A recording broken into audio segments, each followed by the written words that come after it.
Hi everyone, welcome back to my channel. ಇವತ್ತು ಅಂಗಾರಕ ಸಂಕಷ್ಟಹರ ಚತುರ್ಥಿ ಇದೆ. ಇದು ವರ್ಷಕ್ಕೆ ಒಂದೇ ಸಲ ಮಂಗಳವಾರ ಬರೋದ್ರಿಂದ ಇದನ್ನ ಮಾಡಿದ್ರೆ ನಾವು 21 ಸಂಕಷ್ಟಹರ ಚತುರ್ಥಿಗಳಿಗೆ ಸಮ ಅಂತ ಹೇಳ್ತಾರೆ. ಹಾಗಾಗಿ ನಾನು ಕೂಡ ಮಾಡ್ತಾ ಇದ್ದೀನಿ. ಇವತ್ತು ಗಣಪತಿಗೆ ಪ್ರಿಯವಾಗಿರುವಂತಹ ಕಡುಬು ಅಥವಾ ಮೋದಕ ಅಂತ ಏನ್ ಹೇಳ್ತೀವಿ ಅದನ್ನ ಮಾಡಿಟ್ಟು ಪೂಜೆ ಮಾಡೋಣ ಅಂತ ಅನ್ಕೊಂಡಿದ್ದೀನಿ. ಅದನ್ನ ಮಾಡ್ಲಿಕ್ಕೆ ನಾನಿಲ್ಲಿ ಒಂದ್ ಪಾತ್ರೆಯಲ್ಲಿ 1 ಲೋಟ ಆಗುವಷ್ಟು ನೀರ್ನ ಹಾಕೋತಾ ಇದ್ದೀನಿ. ಹಾಗೇನೆ ನಾನು ಇದಕ್ಕೆ ಸ್ವಲ್ಪ ಸಾಲ್ಟ್ನು ಕೂಡ ಹಾಕೋತಾ ಇದ್ದೀನಿ. ನೀರು ಕಾದ ನಂತರ ಸ್ವಲ್ಪ ತುಪ್ಪನೂ ಕೂಡ ಹಾಕೋತಾ ಇದ್ದೀನಿ. ತುಪ್ಪ ಯಾಕಪ್ಪ ಅಂತ ಹೇಳಿದ್ರೆ ನಾವು ಅಕ್ಕಿ ಹಿಟ್ಟು ಹಾಕೊಂಡು ಮಿಕ್ಸ್ ಮಾಡ್ಬೇಕಾದ್ರೆ ಅದು ಗಂಟಾಗಬಾರ್ದು ಅಂತ ಹೇಳಿ ಹಾಕೋತಾ ಇದ್ದೀನಿ. ಹಾಗೆ ಸ್ವಲ್ಪ ಅಕ್ಕಿ ಹಿಟ್ಟನ್ನು ಕೂಡ ಹಾಕೋತಾ ಇದ್ದೀನಿ. ಇದು ಚೆನ್ನಾಗಿ ಕುದಿ ಬರಬೇಕು. ಚೆನ್ನಾಗಿ ಕುದಿ ಬಂದ ನಂತರ ನಾನಿಲ್ಲಿ 1 ಕಪ್ ಆಗುವಷ್ಟು ಅಕ್ಕಿ ಹಿಟ್ಟನ್ನ ತಗೊಂಡು ಮಿಕ್ಸ್ ಮಾಡ್ಕೋತಾ ಇದ್ದೀನಿ. ಕೈ ಬಿಡ್ದೇನೆ ಚೆನ್ನಾಗಿ ಮಿಕ್ಸ್ ಮಾಡ್ಕೋಬೇಕು.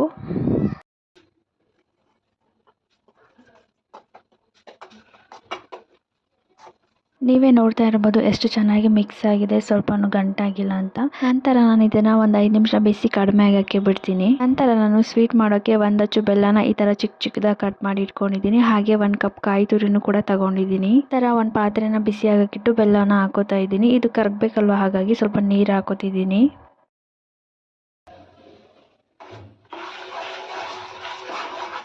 ಇದನ್ನ ಸ್ವಲ್ಪ ಈ ತರ ಮಿಕ್ಸ್ ಮಾಡಿ ಬಿಟ್ರೆ ಅದು ಇನ್ನೂ ಚೆನ್ನಾಗಿ ಬೇಗ ಕರಗುತ್ತೆ. ನೀವೇ ನೋಡ್ತಾ ಇರ್ಬೋದು ಚೆನ್ನಾಗಿ ಕರಗಿದೆ. ನಂತರ ನಾನು ಇದಕ್ಕೆ ಕಾಯಿ ತುರಿನ ಹಾಕೋತಾ ಇದ್ದೀನಿ. ಇದನ್ನು ಕೂಡ ಚೆನ್ನಾಗಿ ಮಿಕ್ಸ್ ಮಾಡ್ಕೋತಾ ಇದ್ದೀನಿ. ನಾನು ಇದನ್ನ ಲೋ ಫ್ಲೇಮಲ್ಲೇ ಇಟ್ಟು ಮಿಕ್ಸ್ ಮಾಡ್ಕೋತಾ ಇದ್ದೀನಿ. ನಂತರ ನಾನು ಇದಕ್ಕೆ 2-3 ಏಲಕ್ಕಿನ ಪುಡಿ ಮಾಡಿ ಹಾಕೋತಾ ಇದ್ದೀನಿ. ಫ್ಲೇವರ್ ಮಾತ್ರ ಸಖತ್ತಾಗಿ ಬರ್ತಾ ಇದೆ. ನಂತರ ನಾನು ಬಿಸಿ ಇರಲಿ ಅಂತ ಬಿಟ್ಟಿದ್ನಲ್ಲ, ಅದಕ್ಕೆ ಸ್ವಲ್ಪ ತುಪ್ಪನ ಹಾಕೊಂಡು ಈ ತರ ನಾವು ಹೇಗೆ ಚಪಾತಿ ಹಿಟ್ಟನ್ನ ಕಲಿಸ್ಕೋತೀವಿ ಆ ಥರ ಕಲಸಿಟ್ಕೋತಾ ಇದ್ದೀನಿ. ಯಾಕೆಂದರೆ ಇದು ನಾವು ಬಟ್ಲು ಮಾಡೋಕೆ ತುಂಬಾ ಸಾಫ್ಟಾಗಿ ಬರಬೇಕಲ್ವ, ಹಾಗಾಗಿ. ನೀವು ನೋಡ್ತಾ ಇರ್ಬೋದು ಹೇಗಾಗಿದೆ ಅಂತ. ಈ ಥರ ಉಂಡೆ ಥರ ಮಾಡಿ ನಾನು ಒಂದು 5 ನಿಮಿಷ ಇದನ್ನು ಒಂದು ಪ್ಲೇಟ್ ಮುಚ್ಚಿ ಇಟ್ಕೋತಾ ಇದ್ದೀನಿ.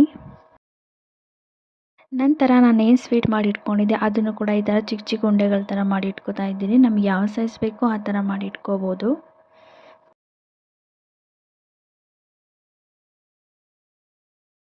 ನಾನು ಈ ಥರ ಸಣ್ಣ ಸಣ್ಣದಾಗಿ ಉಂಡೆ ಮಾಡಿ ಇಟ್ಕೊಂಡೆ. ಹಾಗೆ ನಾನು ಅಕ್ಕಿ ಹಿಟ್ಟನ್ನ ಏನು ಉಂಡೆ ಮಾಡಿ ಇಟ್ಕೊಂಡಿದ್ದೆ ಅದನ್ನು ಕೂಡ ಈ ಥರ ಮಾಡಿ ಇಟ್ಕೊಂಡಿದ್ದೀನಿ. ಸೊ ಅದು ಈಸಿಯಾಗಿ ನಮಗೆ ಈ ಥರ ಬೌಲ್ ಥರ ಬರಬೇಕು. ನೀವೇ ನೋಡ್ತಾ ಇರ್ಬೋದು ಎಷ್ಟು ಈಸಿಯಾಗಿ ಅದಕ್ಕೆ ಶೇಪ್ ಕೊಡ್ಬೋದು ಅಂತ.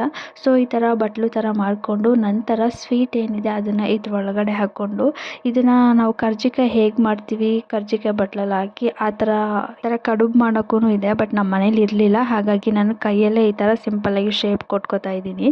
ನೀವೇ ನೋಡ್ತಾ ಇರ್ಬೋದು ಎಷ್ಟು ಚೆನ್ನಾಗಿ ಬರ್ತಾ ಇದೆ ಅಂತ. 21 ಕಡುಬು ಆಗುತ್ತೋ ಇಲ್ವೋ ಅಂತ ಅಂದ್ಕೊಂಡಿದ್ದೆ. 21ಕ್ಕಿಂತ ಜಾಸ್ತಿನೇ ಆಗಿದೆ, ನೀವು ನೋಡ್ತಾ ಇರ್ಬೋದು. ನಂತರ ಇಡ್ಲಿ ಪಾತ್ರೆಯಲ್ಲಿ ನೀರನ್ನ ಕಾಯಕ್ಕಿಟ್ಟಿದ್ದೀನಿ. ಪ್ಲೇಟ್ಸ್ಗೆಲ್ಲ ಈ ಥರ ನಾನು ತುಪ್ಪನ ಸವರ್ಕೊಂಡು ಕಡುಬನ್ನ ಇದ್ರೊಳಗಡೆ ಹಾಕೋತಾ ಇದ್ದೀನಿ. ಈ ಥರ ಇದನ್ನು ಇಡ್ಲಿ ಪಾತ್ರೆ ಒಳಗಡೆ ಇಟ್ಟು ನಾನು ಒಂದು 5ರಿಂದ 10 ನಿಮಿಷ ಬೇಯಿಸ್ಕೊತೀನಿ. ಬೇಯೋ ಅಷ್ಟರಲ್ಲಿ ನಾನು ಪೂಜೆಗೆ ರೆಡಿ ಮಾಡ್ಕೋತಾ ಇದ್ದೀನಿ. ಮೊದಲೇ ದೇವ್ರ ಫೋಟೋ ಎಲ್ಲ ಒರೆಸಿ ಅರಿಶಿನ ಕುಂಕುಮ ಹಚ್ಚಿ ಹೂವು ಹಾಕಿ ರೆಡಿ ಮಾಡಿ ಇಟ್ಕೊಂಡಿದ್ವಿ. ಗಣಪತಿಗೆ ಮಾತ್ರ ನಾವೇನು ಮಾಡ್ಕೊಂಡಿಲ್ಲ. ಸೊ ಹಾಲಲ್ಲಿ ಅಭಿಷೇಕ ಮಾಡಿ ಪೂಜೆ ಮಾಡೋಣ ಅಂತ ಹೇಳಿ ಮಾಡ್ಕೋತಾ ಇದ್ದೀವಿ. ಹಾಲಲ್ಲಿ ಅಭಿಷೇಕ ಆದ ನಂತರ ನೀರಲ್ಲಿ ಅದನ್ನು ತೊಳೆದು ನಂತರ ಅರಿಶಿನ ಕುಂಕುಮ ಎಲ್ಲ ಹಾಕೋತಾ ಇದ್ದೀವಿ.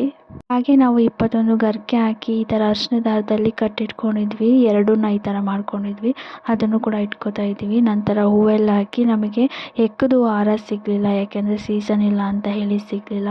ಸೊ 1-2 ಗೊಂಚಲು ಸಿಕ್ಕಿತ್ತು, ಅದನ್ನೇ ಕೂಡ ಹಾಕೋತಾ ಇದ್ದೀವಿ. ಅಷ್ಟರಲ್ಲಿ ಕಡುಬು ಕೂಡ ರೆಡಿ ಆಯಿತು. ನಾನು ನೈವೇದ್ಯಕ್ಕೆ 5 ಥರ ಹಣ್ಣುಗಳನ್ನ ಕಟ್ ಮಾಡಿ ಇಟ್ಟಿದ್ದೀನಿ. ಹಾಗೆ ಕಡುಬನ್ನ ಇಟ್ಟಿದ್ದೀನಿ. ಹಾಗೆ ಹಾಲು, ಮೊಸರು, ತುಪ್ಪ, ಜೇನುತುಪ್ಪ, ಬಾಳೆಹಣ್ಣು ಹಾಕಿ ಇನ್ನೊಂದು ಬೌಲಲ್ಲಿ ಇಟ್ಟಿದ್ದೀನಿ.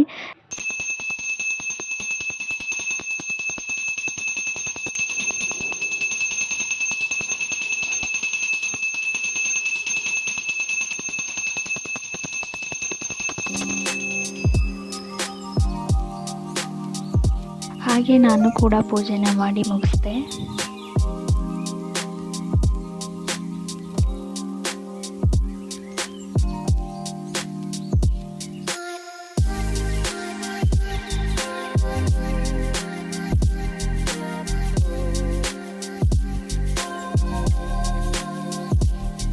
ಹಾಗೆಯೇ ನಾನು ಅರ್ಧ ಕೆಜಿ ಕಡಲೆಕಾಳನ್ನ ನೆನೆಸಿಟ್ಕೊಂಡಿದ್ದೆ. ಸಂಜೆ ದೇವಸ್ಥಾನಕ್ಕೆ ಹೋಗ್ಬೇಕಾದ್ರೆ ಕಡಲೆಕಾಳು ಉಸ್ಲಿ ಮಾಡಿ ತಗೊಂಡೋಗೋಣ ಅಂತ ಹೇಳಿ.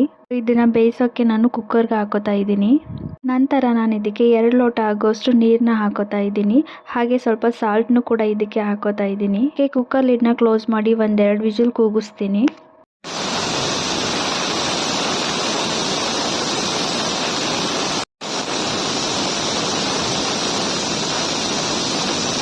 2 ವಿಜಿಲ್ ಹಾಕ್ಸಿದ್ರೆ ಸಾಕು, ಕಾಳು ಬೆಂದ್ಕೊಳ್ಳುತ್ತೆ. ನಂತರ ನಾನಿಲ್ಲಿ ಒಗ್ಗರಣೆಗೆ ಇಷ್ಟು ಐಟಮ್ಸ್ನ ತೊಗೊಂಡಿದ್ದೀನಿ. 1 ಟೇಬಲ್ ಸ್ಪೂನ್ ಆಗುವಷ್ಟು ಸಾಸಿವೆನ ತೊಗೊಂಡಿದ್ದೀನಿ, 2 ಟೇಬಲ್ ಸ್ಪೂನ್ ಆಗುವಷ್ಟು ಎಣ್ಣೆ ತೊಗೊಂಡಿದ್ದೀನಿ, 3 ಹಸಿಮೆಣಸಿಕಾಯಿನ ಕಟ್ ಮಾಡಿ ಇಟ್ಕೊಂಡಿದ್ದೀನಿ, ಸ್ವಲ್ಪ ಕೊತ್ತಂಬರಿ ಸೊಪ್ಪು, ಹಾಗೆಯೇ ಸ್ವಲ್ಪ ಕರಿಬೇವು ಸೊಪ್ಪು, ಹಾಗೆ 1 ಕಪ್ ಆಗುವಷ್ಟು ಹಸಿಕಾಯಿ ತುರಿನ ತೊಗೊಂಡಿದ್ದೀನಿ. ಸೊ ನೀವು ನೋಡ್ತಾ ಇರ್ಬೋದು ಕಾಳು ಚೆನ್ನಾಗಿ ಬೆಂದ್ಕೊಂಡಿದೆ. ನಂತರ ನಾನು ಇದನ್ನು ಒಂದು ಪಾತ್ರೆಯಲ್ಲಿ ಶೋಧಿಸಿ ಈ ಥರ ಇಟ್ಕೋತೀನಿ. ಇನ್ನೊಂದು ಪಾತ್ರೆಯಲ್ಲಿ ಒಗ್ಗರಣೆ ಮಾಡ್ಕೋತಾ ಇದ್ದೀನಿ. ಮೊದಲಿಗೆ ನಾನಿಲ್ಲಿ ಎಣ್ಣೆನ ಹಾಕೋತಾ ಇದ್ದೀನಿ. ಎಣ್ಣೆ ಕಾದ ನಂತರ ನಾನು ಸಾಸಿವೆನ ಹಾಕೋತಾ ಇದ್ದೀನಿ. ಸಾಸಿವೆ ಚಿಟಪಟ ಅಂತ ಸಿಡಿದ ನಂತರ ನಾನು ಹಸಿಮೆಣಸಿಕಾಯಿನ ಹಾಕೋತಾ ಇದ್ದೀನಿ. ಇದನ್ನು ಸ್ವಲ್ಪ ಚೆನ್ನಾಗಿ ಫ್ರೈ ಮಾಡ್ಕೋತೀನಿ. ನಂತರ ನಾನು ಇದಕ್ಕೆ ಕರಿಬೇವು ಸೊಪ್ಪನ್ನ ಹಾಕೋತಾ ಇದ್ದೀನಿ. ಇದನ್ನು ಸ್ವಲ್ಪ ನಾನು ಚೆನ್ನಾಗಿ ಫ್ರೈ ಮಾಡ್ಕೋತೀನಿ. ನಂತರ ನಾನು ಇದಕ್ಕೆ ಕಾಳನ್ನ ಸೇರಿಸ್ಕೋತಾ ಇದ್ದೀನಿ. ಇದನ್ನು ಕೂಡ ನಾನು ಒಂದು 5 ನಿಮಿಷ ಚೆನ್ನಾಗಿ ಮಿಕ್ಸ್ ಮಾಡ್ಕೋತೀನಿ. ನಾನು ಕಾಳು ಬೇಯಿಸುವಾಗಲೇ ಸಾಲ್ಟ್ ಹಾಕಿರೋದ್ರಿಂದ ಇದಕ್ಕೆ ಹಾಕೋ ಅವಶ್ಯಕತೆ ಇರಲ್ಲ. ಸೊ ನಿಮಗೆ ಅರಿಶಿನ ಆಪ್ಷನಲ್ಲು, ಬೇಕಂದರೆ ಹಾಕೋಬೋದು, ಬೇಡ ಅಂದರೆ ಸ್ಕಿಪ್ ಮಾಡ್ಬೋದು. ನಂತರ ನಾನಿಲ್ಲಿ ಕಾಯಿ ತುರಿನ ಹಾಕೋತಾ ಇದ್ದೀನಿ, ಹಾಗೆ ಕೊತ್ತಂಬರಿ ಸೊಪ್ಪನ್ನು ಹಾಕೋತಾ ಇದ್ದೀನಿ. ನಂತರ ಸ್ಟವ್ ಆಫ್ ಮಾಡಿ ಇದನ್ನು ಕೂಡ ಚೆನ್ನಾಗಿ ಮಿಕ್ಸ್ ಮಾಡ್ಕೋತಾ ಇದ್ದೀನಿ. ಸೊ ಕಡಲೆಕಾಳು ಉಸ್ಲಿ ರೆಡಿನೇ ಆಗೋಯ್ತು. ನೀವೇ ನೋಡಿದ್ರಲ್ವ ಎಷ್ಟು ಸಿಂಪಲ್ಲಾಗಿ ಕ್ವಿಕ್ಕಾಗಿ ಮಾಡಿಕೊಂಡೆ ಅಂತ. ಹಾಗೆ ನಾನು ಇದನ್ನ ಮೊದಲು ದೇವರಿಗಿಟ್ಟು ಪೂಜೆ ಮಾಡೋಣ ಅಂತ ಹೇಳಿ ಒಂದು ಬೌಲಲ್ಲಿ ಹಾಕಿಟ್ಟು ಪೂಜೆನ ಮಾಡ್ತಾ ಇದ್ದೀನಿ. ಪೂಜೆ ಎಲ್ಲ ಮುಗೀತು. ನಂತರ ನಾನು ಇದನ್ನು ದೇವಸ್ಥಾನಕ್ಕೆ ಕೊಡಬೇಕಲ್ವ, ಹಾಗಾಗಿ ಒಂದು ಬಾಕ್ಸ್ಗೆ ಈ ಥರ ಎಲ್ಲನೂ ಹಾಕೋತಾ ಇದ್ದೀನಿ. ಮನೇಲಿ ಸ್ವಲ್ಪ ಬಿಟ್ಟು ಈ ಥರ ಬಾಕ್ಸಿಗೆ ತುಂಬ್ಕೊಂಡು ಇವಾಗ ದೇವಸ್ಥಾನಕ್ಕೆ ಹೋಗ್ತಾ ಇದ್ದೀನಿ.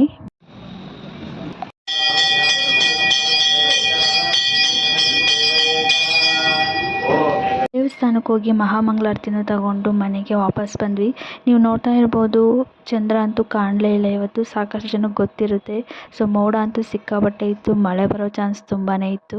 ಹಾಗಾಗಿ ಚಂದ್ರನ ನೋಡೋಕ್ಕಾಗಲೇ ಇಲ್ಲ. ನಾವು 11 ಗಂಟೆವರೆಗೂ ಕಾದ್ವಿ, ಬಟ್ ಆಮೇಲೆ ಮಳೆ ಬಂದುಬಿಡ್ತು.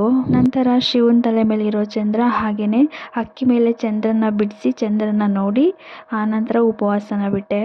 ಸೊ ಹೀಗಿತ್ತು ಇವತ್ತಿನ ದಿನ. ಯಾರೆಲ್ಲ ಇವತ್ತು ಸಂಕಷ್ಟಹರ ಚತುರ್ಥಿ ಮಾಡಿದ್ರಿ ಎಲ್ಲರಿಗೂ ಒಳ್ಳೆಯದಾಗಲಿ. ಈ ವಿಡಿಯೋನ ಇಲ್ಲಿಗೆ ಎಂಡ್ ಮಾಡ್ತೀನಿ. ಆದಷ್ಟು ಬೇಗ ಮುಂದಿನ ವಿಡಿಯೋಸಲ್ಲಿ ಸಿಗ್ತೀನಿ. Thank you all.